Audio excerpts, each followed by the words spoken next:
What's going on, everybody? Welcome to another episode of Off the Couch Boxing. I'm your host, Reckless Rex Ruger. This is the Alexis Arguello puppet. I'm your other host, Frank Bengz. He's back with another one. Yes, sirree. And this is a good one. Not like they all aren't good ones, but this is a real special one with a bona fide legend, which we have had before, man. But this one is special, dude. Not a lot of guys, man. Not a lot of guys are the. Not a lot of guys can say that they are the former two-time heavyweight champion of the world. Just got to wait for him to activate his camera here.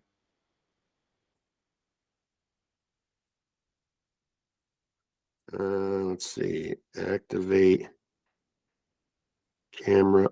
Do we got you, champ? Oh no, you just gotta activate the mic on the bottom of the screen, right next to the camera. On the bottom, you just got to activate the microphone. There you go. Hello? Hey, we got you there, champ. All right. Perfect. Wait a minute. I got to put First my of all, I gotta earphones say, on. man. Okay. I got to say, man, it's always crazy, man, whenever legends pop up on here, man, and people that I watched, growing up, man. It just boggles my mind all the time, man. No matter how many legends we have on here, man, it never ceases to amaze me when they pop up here. But it's a pleasure to have you on, champ. It really is. Thank you. Could you see me good? We can see you and hear you great. Yep. For people that don't know, boxing fans, unless they've lived under a rock and they don't know who Terrible Tim Witherspoon is, the former two-time heavyweight champion, I want to ask you right away, though, because I feel like this has probably been addressed in some interviews that you've done in the past, but maybe some fans might not know. But you fought damn near everybody in your generation, but there's a few guys conspicuously absent on your resume, i.e. Mike Tyson, Holyfield, Lennox Lewis. How come those names are missing off your resume? Okay, so I had answered these questions many a times. A lot of their managements was kind of like skeptical about my skills, and I was kind of like different and skill-wise and different boxers. So, I had a good trainer, taught me defense, taught me how to slip, and got me ready for boxing real fast, So in 2 years, I was fighting Larry Holmes. I just started boxing. I had 8 amateur fights. That's all, 8 amateur fights. And before I fought Larry Holmes, I had 12. So I found out real quick. I found out that Mike Tyson wanted to fight me. He don't care about nobody. But his management, they was like kind of skeptical about fighting me then. And the same thing happened to several other boxers. They was like, oh, I don't know. Let's don't take that, because I had different type of skills. Yeah. But little did they know, after I was with Mark Stewart, my first manager and promoter, Mark Stewart. They got caught. Selling drugs. There was a dentist, Dr. Snow, Larry Levin. Wow. They got caught, and that's when we went to Don King. I didn't want to go. My brother didn't want to go. Bernard Hopkins' uncle, Artie McLeod, who was he didn't want to go. So everything went downhill after, because we was undefeated. We had a good team. We were training hard, and I was going up that ladder. And then everything went downhill after they got busted. We got in trouble. They sold us to Don King. My brother didn't want to go. I went. That was the only thing I could do. I just went ahead. And a lot of my fights I wasn't ready for because of my mental. Okay.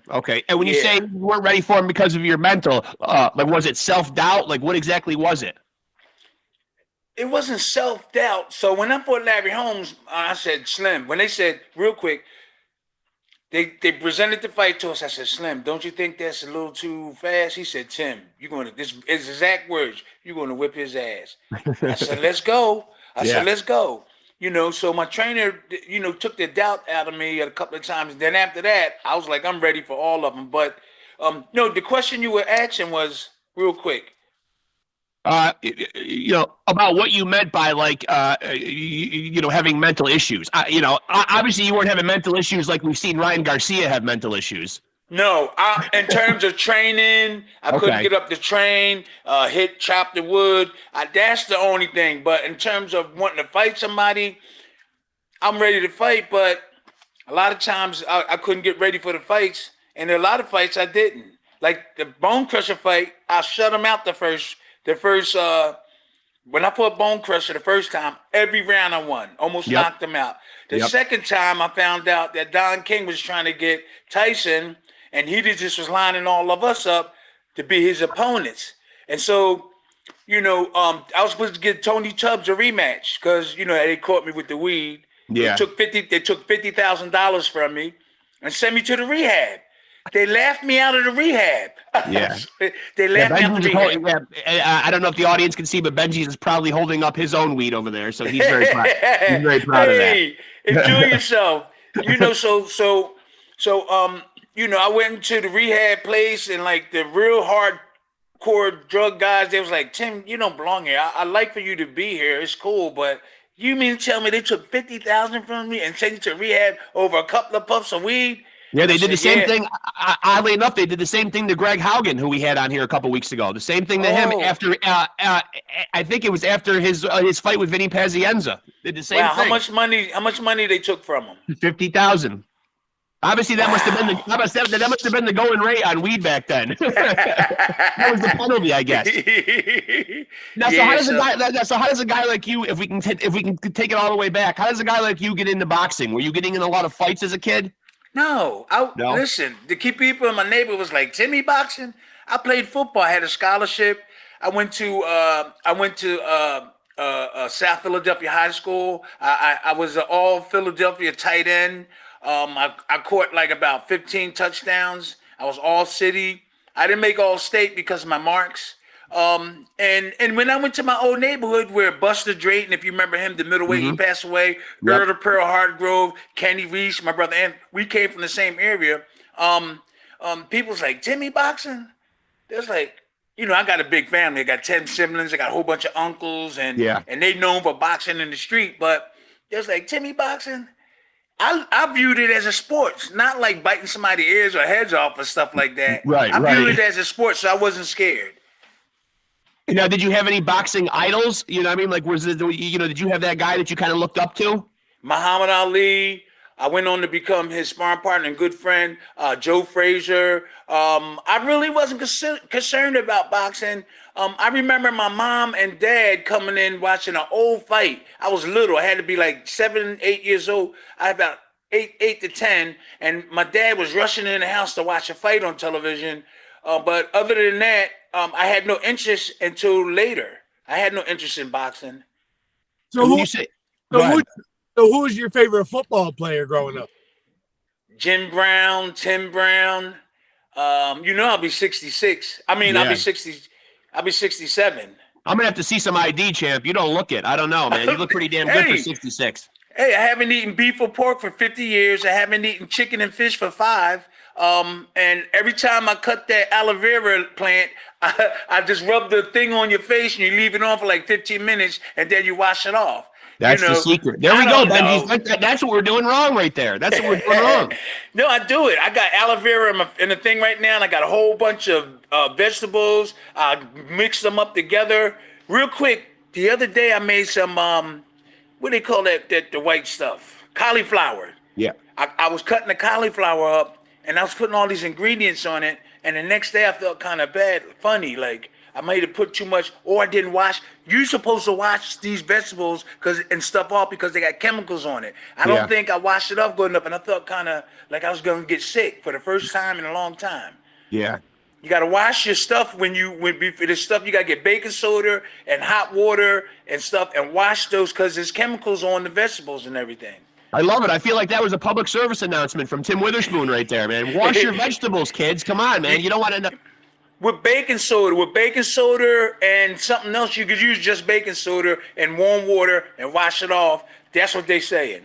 And now, obviously, I'm sure you still keep a keen eye on the sport. Are there any guys that are fighting right now that you're particularly a big fan of that you enjoy watching?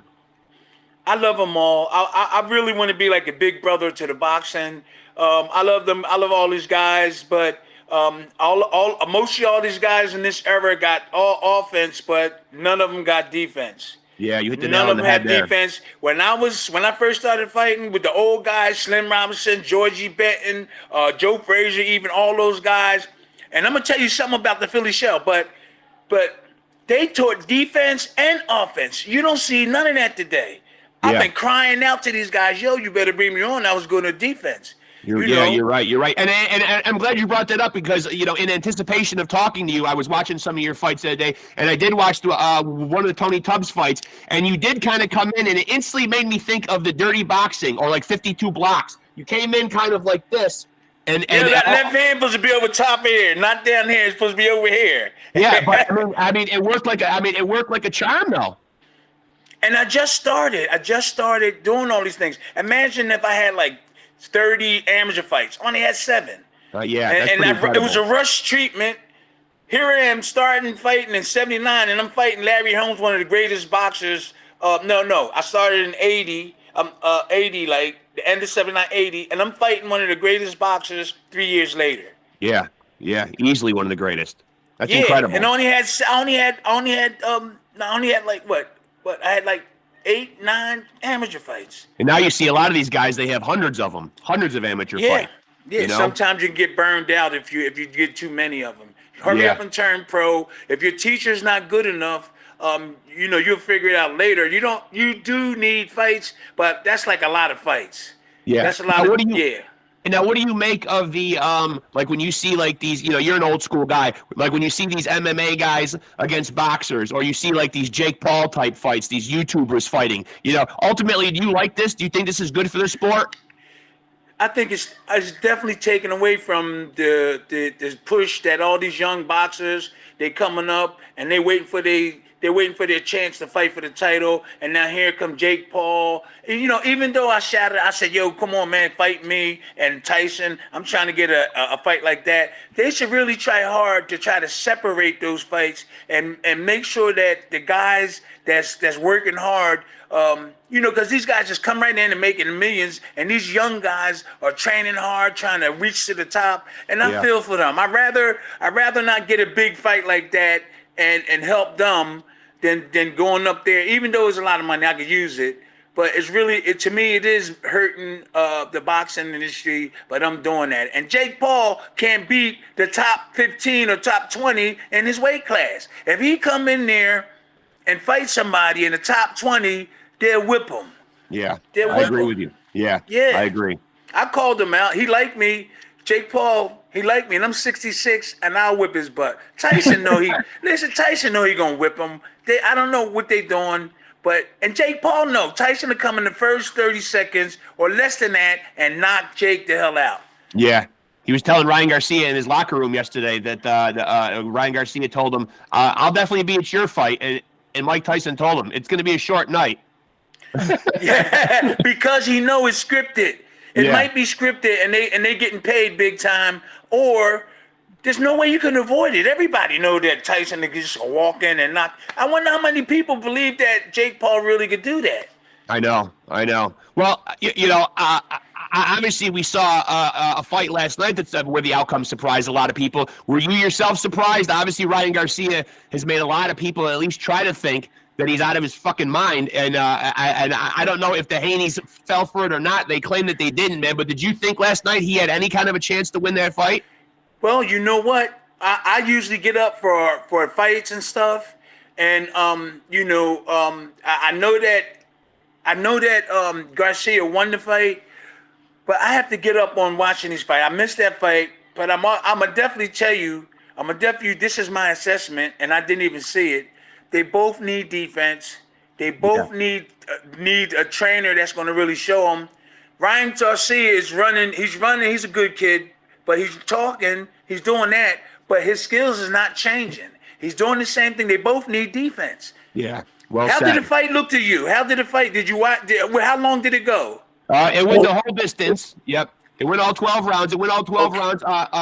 There was one judge that scored it a draw. The other two overruled it and gave it to Ryan. The one thing that he was still doing, and he doesn't do it obviously anywhere near a Floyd Mayweather, but he does that weird shoulder roll, but he almost turns and gives you his whole back, which is kind of weird.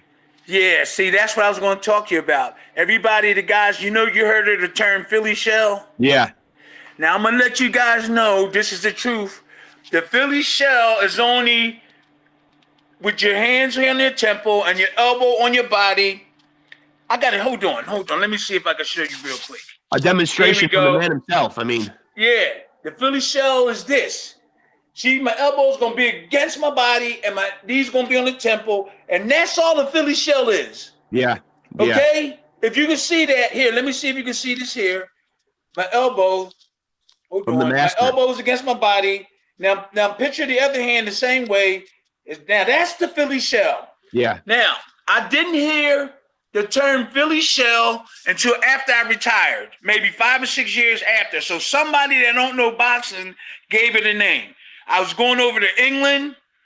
They talking about the Philly shell. Hey, let's do the Philly shell. Everybody talking about Mayweather doing the Philly shell. The Philly shell was only what I just showed you. I was in Philly, and they called the old timers of being in the street body boxing, and they called it the shell. But they didn't do all this stuff that, like, my trainers taught me how to do all this. Here, slipping and stuff. He told me that. But the Philly shell is only putting your hands here tight and catching the punches, and you can counter off of that. But I don't know where the Philly shell stuff came from. After I retired, I heard it about 3 years later. You can't ask Joe Frazier, Muhammad Ali, any of those guys don't know what the Philly shell is, but they know what the shell is. They know what the shell. Apparently nowadays it's this. Yeah. No. You mean listen, I'm an expert at that. You know, you got to keep that right hand in front of your face. See, when you do that, you got to keep the right hand in front of your face. Do that again.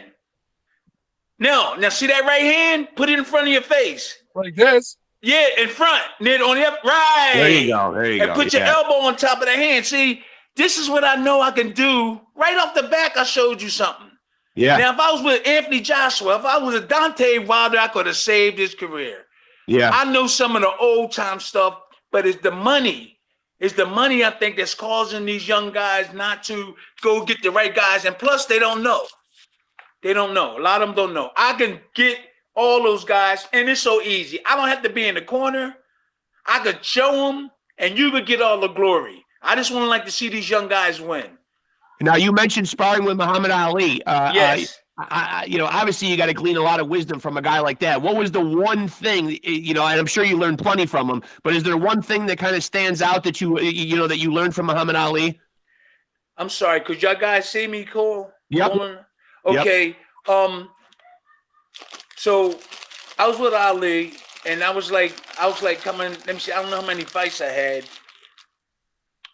I learned he was all natural. He didn't even listen to Angelo Dundee. Yeah. He didn't listen to those guys. He did his own thing. Ali won the title. I don't know. He might have was taught some certain basic stuff, but he didn't really listen to.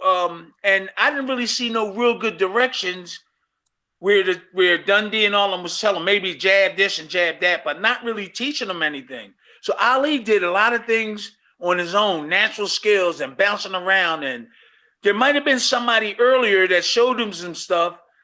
But what I was told, I was a young guy listening to everything. Yeah. Ali don't even listen to them really. He didn't listen to Dundee. He didn't listen to the Jamaican guy. He didn't listen to none of them. He did his own thing. Just God-given talent.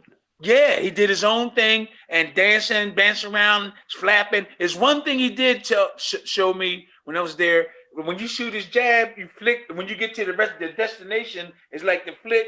You flick it in their eyes. Yeah. Like flick, and that's how you get your points. Wow. Yeah. That's one thing. But other than that, slipping, blocking, he didn't know how to do that. He didn't know how to block. He had all natural skills. Now, I mentioned a few guys that aren't on your resume. If you look back on your career, is there one guy that you really wish was on that resume, or one fight that you really were yearning for that didn't come to fruition?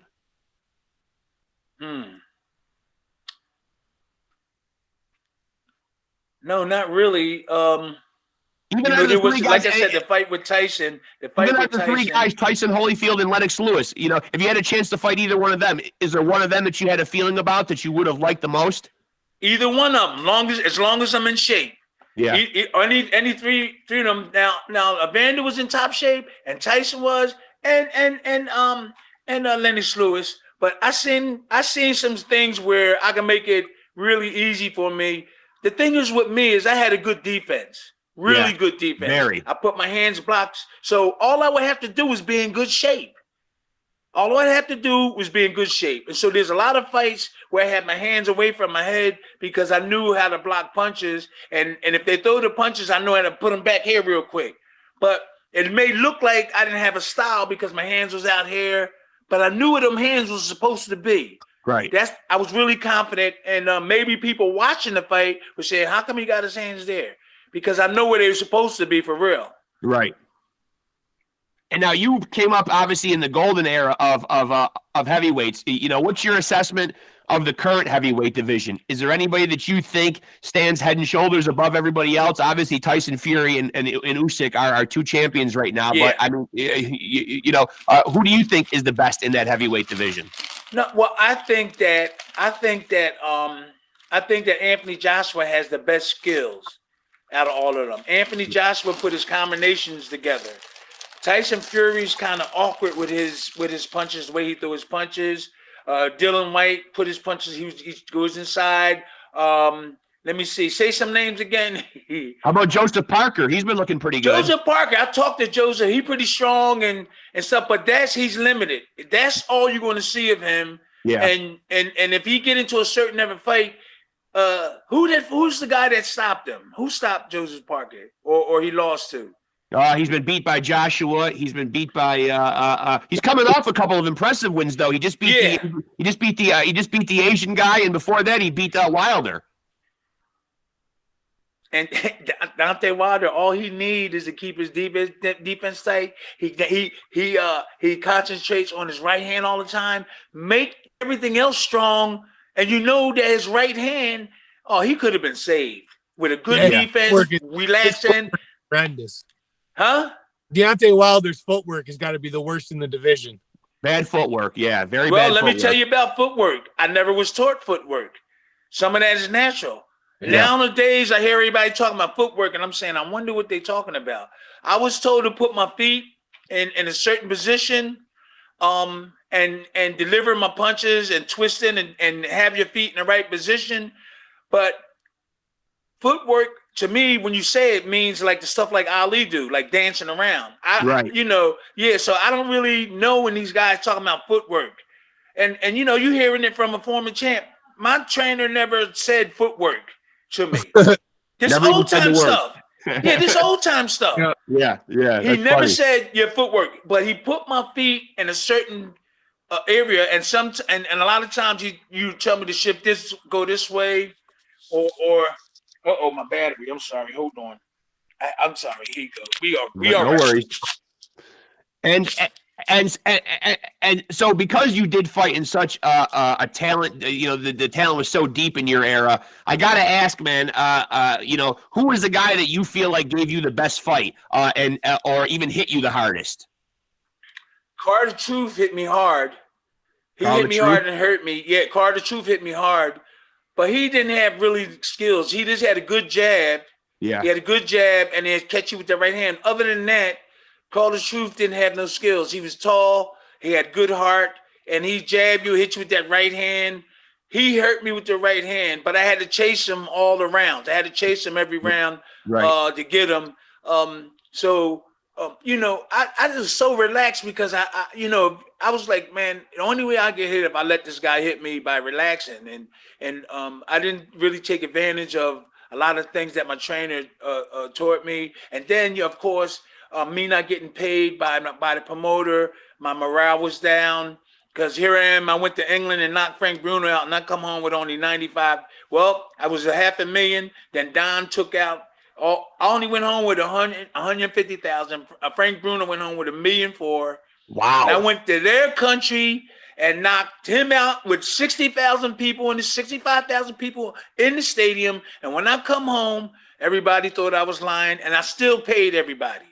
I had it was 150,000, and then I paid everybody. I went home with like 90. Frank went home with like $1.2 million, $1.3 million. Man, Don King made a lot of money off people's backs. Dude.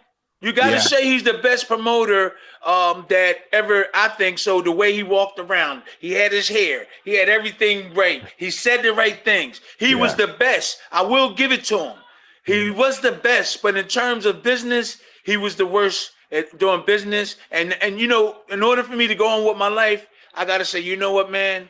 The hell with it. I'm just gonna go try to help other people, take care of my kids. I'm not gonna keep dwelling on Don King because that means he's still gonna win the battle. Yeah, I love that brother, but I don't like the things he did, and I don't want to be like doing stuff with him unless you're gonna do the right thing. So in order for me to go on with my life, I gotta figure about Mitch Blood Green, who I could have him come on with you.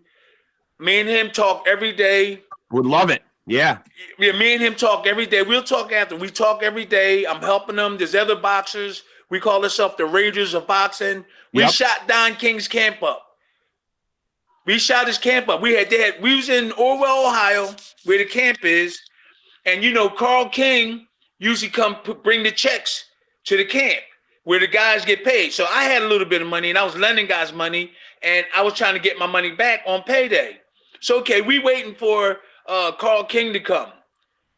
And I'm saying, man, he better come on, man, because I got to get the money that I lent to this guy. So he didn't come. So we all got in cars and drove around because Don King lived about, I would say 7 to 10 minutes away from the training camp. So we went to the camp. Don King's mansion is right here. Then Carl King's little mansion is like about another 50 yards over. So we went directly to Carl King's house. We was knocking on the door. They was knocking on. Mitch Blood Green was there too. We was knocking on the door. Nobody answered for like 5-10 minutes. And then they said, "No, come on, let's go." So we started to leave, and we seen somebody move the blinds upstairs. So they said, "Oh, somebody in there." So they start knocking on the door. "Come on, man, we gotta get our money." Blah blah blah. So everybody was mad. We got back in their car. We drove back to the camp. They started wrecking the camp up, shooting the camp, shooting holes in the ceiling, breaking things up. Don King was in Vegas. So we knew he was coming back to crucify everybody. They shot the camp up and everything. So Abdul Rahman, real quick, Abdul Rahman was Muhammad Ali's security and personal friend. So they had him at the camp so nobody would bother Don King. But Don King didn't know that Abdul Rahman was telling us stuff, getting us ready for certain things, letting us know that Don King was doing. That's interesting. So he gave us the name the Raiders of Boxing. So he was in there, but he was helping us. Yeah. And so Don King came in and got rid of like about a good 15 people. He told me I could never borrow any money from him. He was mad at me. And so Mitch Green shot the hole in the ceiling with a shotgun. Yeah, Mitch was wild. Mitch was wild back then. Yeah. So Abdul Rahman gave us the name the Raiders of Boxing. So we're gonna be doing podcasts, and it's primarily to get the former boxers together so we can unite together like a union and try to So that's you're gonna hear about us. Yeah. And for people that don't know, or maybe people that are watching this that are saying, I don't recognize the name Mitch Blood Green. I think people would probably remember him most for his feud with Mike Tyson, and they got into a street fight. Yeah, I remember that. And then his eye being swelled shut there. Yeah, I'm trying to get him to leave the Tyson stuff alone and going on and talk about Mitch Blood Green. But it hurt him so bad, it bothered him so bad that he keeps it. We got him away from it. It's hard for him to walk now. Yes, I have seen some recent videos of him, and it looks like you can see a decline in his health, definitely. So we trying to get him to concentrate on Mitch Blood Green. We trying to get him to concentrate on blood. Leave Don alone. If you want to mess with him, wait till you build your profile back up, and then go after him if you want. Me, I left Don alone. I'm going on with my life. I'm doing other things. I'm on your podcast, and so we got to get Blood Green to try to just leave it alone. Yeah. You got to leave it in the past, right? There comes a point in time when you got to cut it loose. Yeah. You can't spend the rest of your life on one issue like that. Yeah. I decided just leave it alone and go forward and take care of my kids. I got my daughter here. She's originally from England. I went over to England and fought for her in the courts. And the courts gave it to me. I brought it back to America, and a lot of crazy stuff was going on. And in America, people want money. Then my money started going down. I lost a house, and when I brought my kids and started hanging around my kids, everything started going right. I haven't been to a club in 20 years. Yeah. I haven't been out partying or nothing like that. And I love being around the kids. And they save me from being around these people that want to party. And they might love me or care about me, but they save me from every time they come. Hey, I gotta go here with my daughter. Oh no, my daughter this. And now I'm free. I'm happy. I'm serious. Yes, yeah. I'm with the kids. And then I found out that all that stuff in the past, people wanting money and people want to do this and do that, it was all crap. Yeah, it's always what it comes down to. Yeah. Yeah. And people will stress themselves out over money. And I know working in healthcare, I work as a nurse. That's my day job. Wow. Any kind of stress is not good for your health anyway, man. So Mitch should cut some of that stuff loose and let it go. Well, we're gonna bring him. I'm gonna get him. I'm gonna arrange it for you. Let me know. And we'll get him on now. It's kind of not complicated. Mitch is clear a little bit, but sometimes he drag with his words. Yeah. But you can get. He'll be all right. I'll Shania, you got Blood Green's number? No, just write his number down. Yeah, and well, get it and write it down. Yeah, you can text it to me. She said, "How am I get it if you're on the phone?" That's true. That's true. Yeah, but you can text it to me afterwards or whatever. I would appreciate that. It'd be great to have him on. I'll tell Blood they're going to call you because they want to do a podcast. He'll happily do it with you. Okay, great. And so what's life after boxing been like for you? Obviously, you're very happy. You're healthy. You're very involved with your family. Are you involved in the sport at all? Yeah, I've been trying to. My son has a gym in Bristol, Pennsylvania. I go over there sometime and help. I was going back and forth to the UK. That's where my daughter's from. I was going to Ireland. I was just spreading the knowledge around the different places. The so-called Philly shell they talking about. Yeah.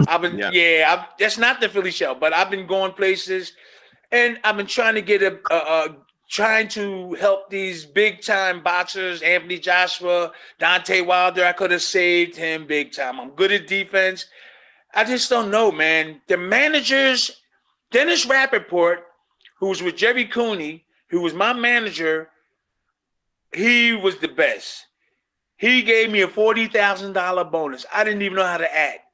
I was a bruise in the boxing with being around Don and other guys, money-wise, business-wise. And when I got with Dennis Rappaport, you know him. You remember him? Yeah, I just sure do, yeah. Rappaport, when I got with him, he made sure I had sparring partners. He made sure I had money. He made sure the bills was paid. He made sure he sent a guy to the camp that represented him to make sure that we needed everything.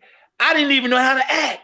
Yeah. I was like, wow. It's like on the job training. On the job training. So we at training camp, and all we got to do is ask, I think it was Freddie, I forgot his name, but we had to ask him, and if we need something, then send it. And I was a bruise, so I didn't take advantage of all the opportunities because I was coming off of being a bruise in the past. And I'm like, I didn't even know I had it that good. He gave me a $50,000 bonus for winning the fight. And I was like, I said, that's mine? He said, that's yours, Tim. You're doing real good. And I told him, I tell you what, get my kid's mother a car with it. And he paid for a brand new car. And I was like, I couldn't believe it. And then some fights I was good and some fights I wasn't because I was a bruise. And I apologized to Dennis afterwards. I said, you know what, Dennis? I just was up and down so bad, being mistreated. I said, I didn't really know I had it that good. And I apologized. I apologized to him. I felt like tears was in my eyes because I looked back and I said, man, this guy really, he even came to the gym. That's what these promoters and managers need to do. Get the money, get the right money, but go to the gym and see what the boxer, go to the training camp. Dennis came to the camp. Dennis hit the heavy bag. Dennis hit the heavy bag. Yep. Dennis hit the heavy bag. Dennis hit the speed bag. Dennis, he didn't go running with us, but he would have made sure that trainer was the right guy. And that's what these guys not doing these days. They're not doing that. And now do you think with the advent of the internet, and all these guys on Twitter and on Instagram, and there's a lot of trash talking, and it seems like sometimes the big fights don't get made because these guys are kind of content just to kind of jaw at each other. Do you think the internet has been a good tool or a bad tool? I think it's pretty good. Yeah. that, you know, a lot of it reaches out to more people. Yeah. And you know, but the business part of it, when they talk the business part, okay, yeah, I'll fight you this, we'll do this, that, you know, and they talking about different monies. I think the managers should be put on TV too and get on the internet and talk also. I think the managers and promoters should let the people know they paying the tickets, they buying the tickets, and they should let the promoters and let them talk and let them, like, if there's any problems, like, fans can ask them. And that'll help too. That'll help also. But you don't see them. They up there getting them big money days. They're getting the big money, but I'm sure they're not going to the camp. I'm sure they're not hitting the heavy bag like Dennis did. I'm sure they're not making sure that your food is right or you got the right things or the right people around you. You know? Not hands-on. Yeah. Hands-on. And he did a good job, man. And like Anthony Joshua, I keep talking about him, Deontay Wilder. All they needed was defense. And you hear these trainers saying your best defense is your offense. Yeah, because you don't know how to teach them defense. Right, So, right. Good point. Good point. Yeah, I know. It's just like You he walks around the room. He walks around the ring just looking to detonate that big right hand all the time. Yeah. and they didn't teach. You talking about Wilder. Yeah. Wilder. Yeah. Oh, all he had to do was tighten his defense up, strengthen his jab. Don't worry about that right hand. His right hand is a killer. It'll come. Work on other stuff. He doesn't even slip. He don't even slip and deliver punches. He don't even have his defense tight. It's really a shame. I reached out to these guys, and I don't have to be in their corner. Just let me be in your camp. Yeah. Show you It's a some shame. things. It's a shame. Deontay Wilder throwing punches all everywhere. He got his right hand is devastating, but everything else Needs work. Yeah. it needs a lot of work. Yeah, man. And I got criticized. For talking about Malik Scott. I like Malik Scott. We good friends. I just said, why would you pick some? This shows you how much Deontay Wilder know. He picked somebody he knocked out. Right. I think that puzzled a lot of fans. That did puzzle a lot of fans. Yeah, They got on me about it. They was upset with me about it. But fans want to know things like this. They want to know. I just was saying, don't get mad at me. I mean, you can say anything you want about me. I'm going to say, okay, I'm going to work on it. You know, I'm not going to. I said these things, and Malik Scott texted me, was mad at me. You can say anything you want about Tim Witherspoon. I'll back it up. Yeah, I believe it. With that neck and that jaw, I mean, who the hell's gonna? Yeah, I mean that's built for fighting. I dream of landing a punch on that jaw. Oh, me? You look at that thing. I know. My jaw got broke. Really? Well, it was a kid, huh? Who the hell broke your jaw? Well, I was teaching this kid named Lightning Bob. God bless him. He passed away. I was help training him when Slim wasn't like working. I was helping him do stuff. So I was showing him how to throw a left. I was showing him how to throw a left hook. And when I opened my mouth to say something, he threw it and hit me. Oh, got you with the open mouth. Yeah. Yeah. So when I started, I got in the ring. I started sparring somebody, and I said, "Whoa!" But when he hit me, I heard this noise in my ear. It was like, woo. And it was like that for like 35, 40 seconds. I said, something wrong. Yeah. So we took the headgear off, and then we went to the doctors, and they took the x-rays. They said, yo, your jaw's broken. Your jaw's cracked. So that set me off for a whole year. I was supposed to fight Quick Tillis, and Quick Tillis said that I was scared of him. But I actually got my jaw broken. Then I came back and knocked him out in the first round, and he went 10 rounds with Tyson. Yeah, he did. Yeah, he did. And so do you think that, when you look back on your career, you're in the ring with Larry Holmes after only a few amateur fights, who was guiding your career at that point? And did you think that was a good move, or were you nervous about it being premature? Yeah, that's what I told my trainer. My trainer said, Slim, do you think that's kind of too soon? He said, Tim, you're going to kick his ass. And I said, okay. That's the relationship my trainer Slim had. Everybody respected him. He was a hell of a trainer. And reason why I knew, because they called him to like Eddie Mustafa Muhammad. He trained Eddie Mustafa, but I was a young kid following him around, being sparring partner, learning. They called him to train Eddie. They called him to train this other guy. Kenny Norton and them asked him a couple of times for for work. So I was sparring partners for some of these guys that he was teaching. Hold on. What? What he's on his way for? Oh, the kids jumping? Okay, don't worry. I'm sorry, guys. My grandkids coming. See? I'm a That's all right. grandpa. I got six. No. I got 6 of them myself, man. I love them to death. I got 14, and they come over all the time, and I babysit them. See, that's what keep me out of trouble. Now, I'm sorry. What I was talking about? You were talking about what was he talking about, Benji? Oh, I know too, and I just forgot. He's the one smoking the weed. He's probably the wrong person to ask. Yeah, the last person. But before we let you out of here to go enjoy the no. We can keep going some. When You they sure? come, they Okay. can just sit down. Yeah. Okay. And, so I have to ask right now, as a fan of the sport, man, who right now for you is the face of boxing right now? All these young guys all seem to want to be the face of boxing. Obviously, Devin Haney took a loss last night. Who is it for you? Obviously, we hear Tank Davis's name a lot on here. No. I would like to see a boxer that's have defense and offense. Even though, you could be successful not having them, I really don't see the face nowadays. I don't really could tell you. Mayweather, he retired, right? Yep. I don't see. And even Crawford really is not reaching that level. He's the not doing it face. for you, huh? He's the face, but he's not the face like Ali, Tyson, and all them.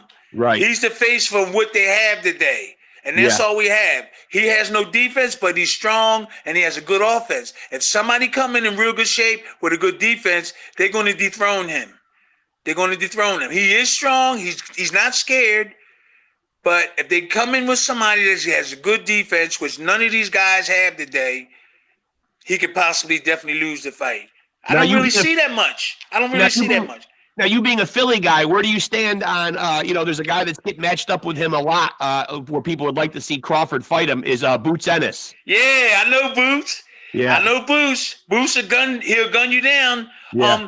He just, to me, mentally, I think his father is a positive dude, and he used to train too. I used to be around his dad a lot.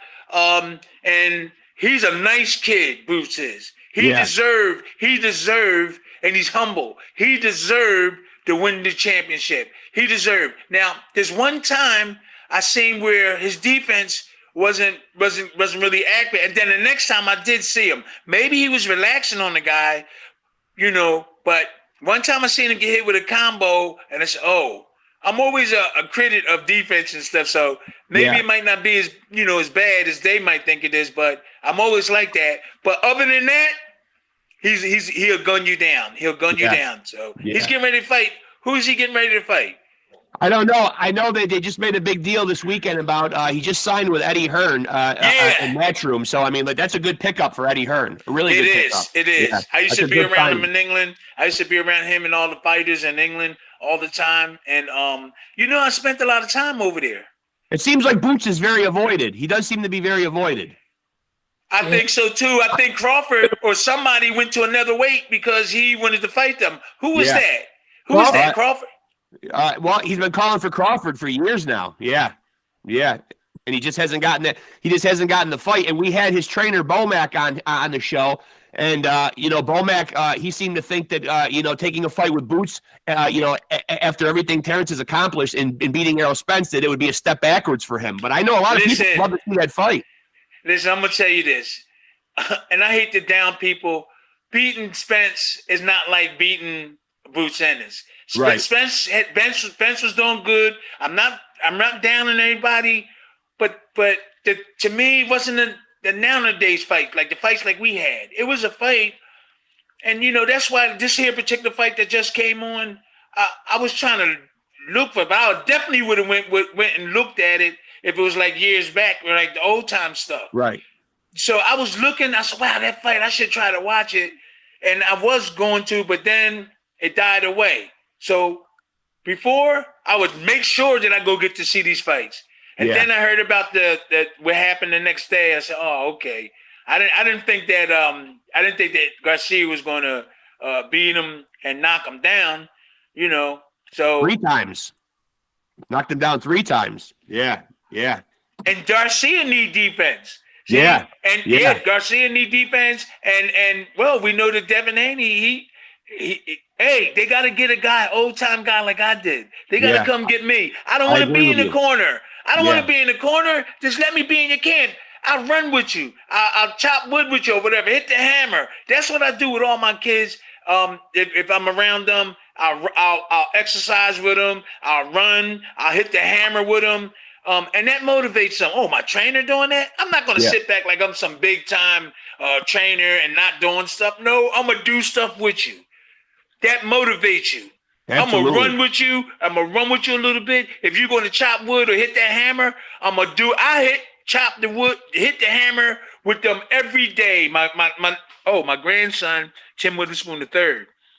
He's the third. Says Tim Witherspoon Jr., Tim Witherspoon III. So to be the first time in boxing history, 3 generations to be in the corner with the same name. That's great. That's great. Yeah. Passing My on a grandson is generational Cambodian. thing. He's Cambodian and black. Now, what about the big upcoming fight before we let you go? The big upcoming unification bout between Fury and Usyk. How do you see that one shaking out? Okay, now I've been reaching out. I've been reaching out to them guys. This is what I say. This is what I was taught. There's this boxer that nobody can hit him. Even Tyson was like, he moved that good. The bounty hunter, Mike the bounty hunter. I've had him on. Yeah, he was just on a couple weeks ago on our show. Nice kid. It's hard. It's hard to hit this kid. It was hard to hit this guy. I said kid, but he's just as old as me or older. Yeah. So my trainer was like, Tim, when the guy moves, he really don't want to get hit when he moves a lot. So Usyk really don't want to get hit. That's why he moves a lot. That's how he developed that style.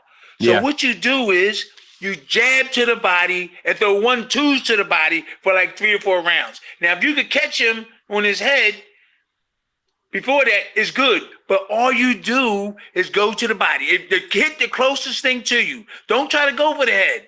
I'm telling you guys, it worked on the bounty hunter. He got mad. He took his headgear off. He cussed me out. He cussed my trainer out. He said, man, fuck. He said, F y'all, because he got exposed. So all Tyson Fury has to do, when the bell ring, hit him in the shoulder. If that's the closest thing, hit him in the elbow. Don't go for this. Hit him to the biggest part of your body. I wanted these guys to let me come in their camp. The old timers taught me that it's so easy to beat Usyk. Yeah. So easy. Listen, imagine that. Just jabbing him to his body. Yeah. Jabbing him. Don't go for the head or anything over top of the shoulder. Throw 1-2s to the arm. If you hit his arm, hit his arm. And Fury's a big guy too, a very big guy. Yeah, I spent times with him in Ireland and in England. I was with him in England. And the Gypsies, they handle their own business. If something happened, in their place, they don't call the police. They handle. I really respect his father and them. They really go on the back strong road. people. Yeah, they go out on the back road and they square up. Yeah, yes, yeah. They do. They handle themselves. So real quick, it's really a shame they got a guy like me. Like I said, I don't want to be in the corner. I'll be in your camp. I can show you defense. I can show you how to counter. They don't even know how to block jabs. I know. It's pretty sad that the basic skills are lacking with so many fighters. It's a shame, man. I'm just sitting here. Man, call me. Just call me. I don't want to be in the TV. I don't want to be back in the corner. Just let me be in your camp. You're not looking for limelight. They don't even do that. They don't even do that. Yeah. At least give it a chance. Yeah. I mean, what do they got to lose? It's so bad. I'm telling you, it's bad. It's bad. Yeah. These guys are losing and don't have to lose. They don't have to. All you got to do is get somebody. There's a couple of more guys that had that skills, keeping your hands up, slipping. You don't see guys slipping and blocking jabs. You don't see these guys waiting and blocking jabs. Yeah, they block it with their face. Yeah. Now, do you see anybody taking a hand like this and just turn it? That's all you do. Turn it or leave it there. And you don't see nobody doing it. I know. You're right, champ. You're right. Yeah, you are right. Listen, go ahead. But life after boxing, though, you look fantastic. You sound fantastic. You. So life after boxing has been good to you. No, I mean, Yeah, in terms of with my kids and family, but financially, I just got to build things up. Yeah. A lot of people came after me when they had money.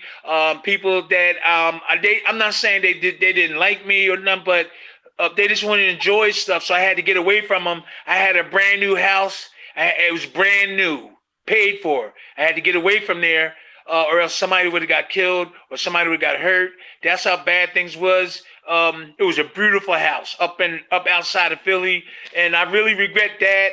The house was going to be left to the kids. It was a beautiful house, and I regret that I did that. But I'm going to come back.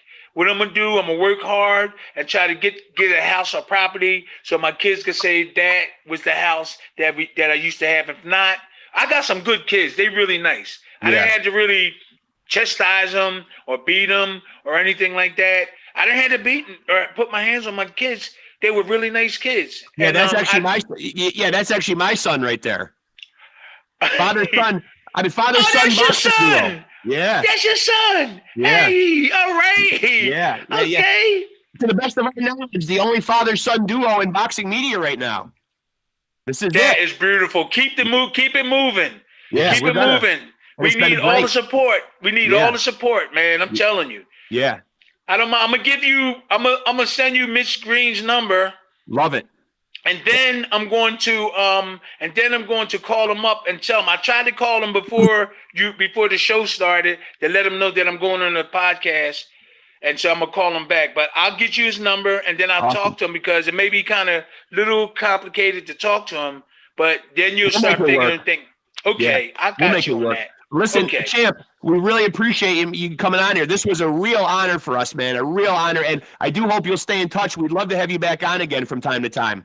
Just call me and set it up and we'll do it. But we're gonna start